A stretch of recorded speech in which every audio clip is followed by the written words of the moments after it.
Hello and welcome to another devlog for Underverse. I'm Unready Player 1 and today I'd like to show you some of the latest improvements and changes we've made to the game. So as we can see now, well firstly something I'm very excited about is that we have mouse controls. Before the game only worked with trackpad, so now if you are on a Windows computer like I am, the rest of the team are on Macs. You can now use your mouse and you can click and drag and you can zoom in and out of the map like this as well. So I've got a game going with Harshul from the team at the moment. He is these little green bases over here and he's currently sending some stock around, as we can see. Some of the biggest changes we've made so far are that, well, firstly, the sun in the star in the center of our map, I should say, is now the Earth. Because in terms of law, we want people to be transporting resources back to Earth because that is where the best prices can be had.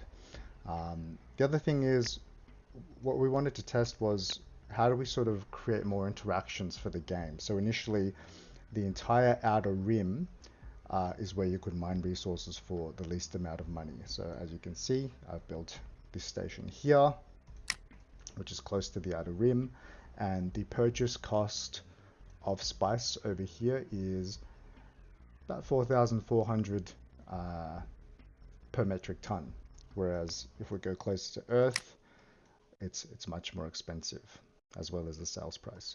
So before we used to have this entire outer rim as the purchasable area for spice, and what we wanted to test in this playthrough was, can we focus that a little bit into these little slices. So you'll see these asteroids here include one slice, there's another one here, and there's another one here. So basically you have to build within these slices in order to buy stock and then to sell it. So Harshul has obviously set up in this quadrant here, I'm over here, and someone else could set up over here. Now, once you get to 6 players on the map, the intention was that more conflict would arise.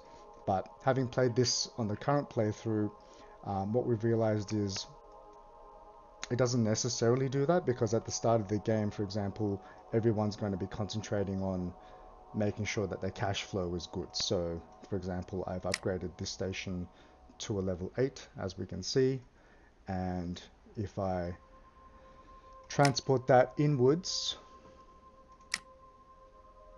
I can do this and sell it here for much more profit, and I'm going to be doing that constantly until I build up enough money where I can upgrade this station to a level 8 as well. So I'm just going to sell this stock quickly for about 113,000, not bad, and I can make that sale, and you'll see my cash balance at the bottom go through once that transaction goes through. So there it is. So once I have this money, I can obviously build more stations, I can build more weapons. The other thing I should mention is, in the earlier version of the game, we made missile purchases cheaper towards Earth, and what we found was the players who got towards the middle were suddenly a lot more powerful and were able to dominate the space. So for example, right now I'm already a level 8 here, and I've purchased 8 missiles because I can purchase 8 missiles because I am a level 8 station. Harshul's got this one here. He's got about 500 defense. So if I were to attack him with all 8 of my missiles, I'll do about 220 damage based on how far he is away from me. So I'll do that.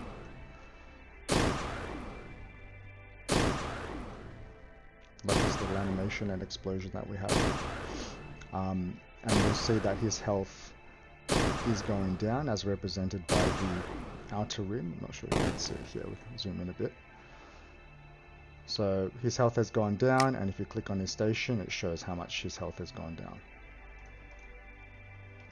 So now I can buy missiles again, and because the missiles are fixed price, it doesn't matter what number I want to buy, it just kind of scales up from there. So I'll buy those missiles as long as I have the money to do so. My station will become replenished, and then I can do another volley of attacks. Now, whoever gets to the middle first, upgrades their base first, buys enough missiles, will no doubt dominate the area in the middle.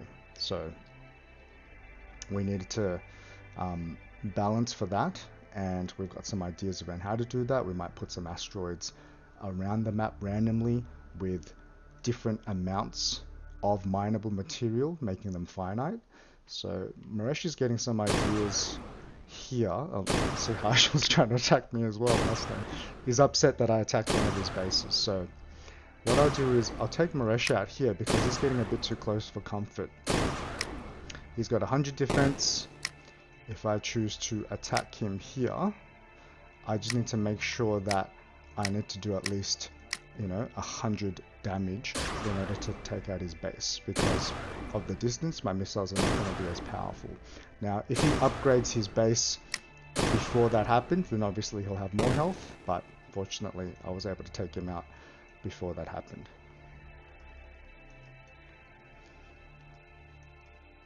We are going to incorporate repair next into this, because right now, my defense has gone down because I've taken some damage from Harshal.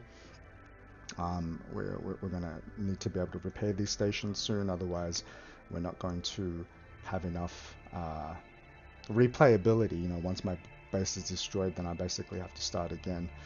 The other function we implemented since last time was the scrap function. So as you can see, if I click on any one of my stations, there's an option to scrap, and the scrap function is based on how much my initial purchase cost was, as well as how much I've used for upgrades. So yeah, that's what we've got so far in terms of that function.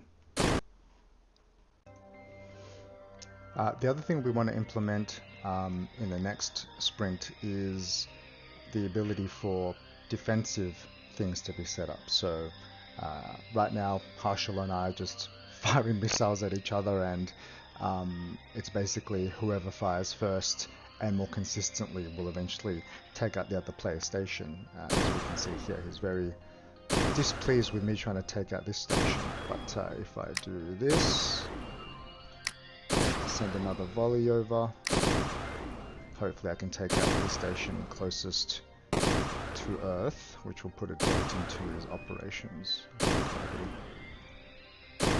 One more volley will do it. Let's see.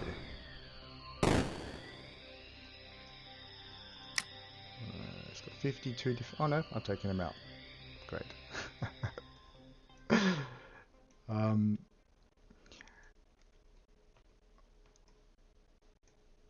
With the defensive structures, what we're thinking of doing is putting... So once you create a base, there might be a defensive button, and you can upgrade those, let's say, defensive cannons, so that when missiles are fired at you, you have a chance of not being damaged when they come through. They're sort of kind of like the PDCs in Expanse. They can take out the missiles as they come towards you, and I think that will create a bit more of a dynamic gameplay between offense and defense.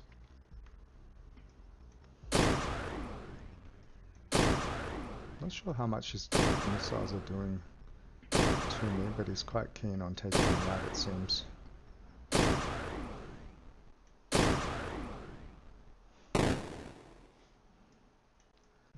Okay, well, I think that's it for today. I'll come back when we have the next things implemented.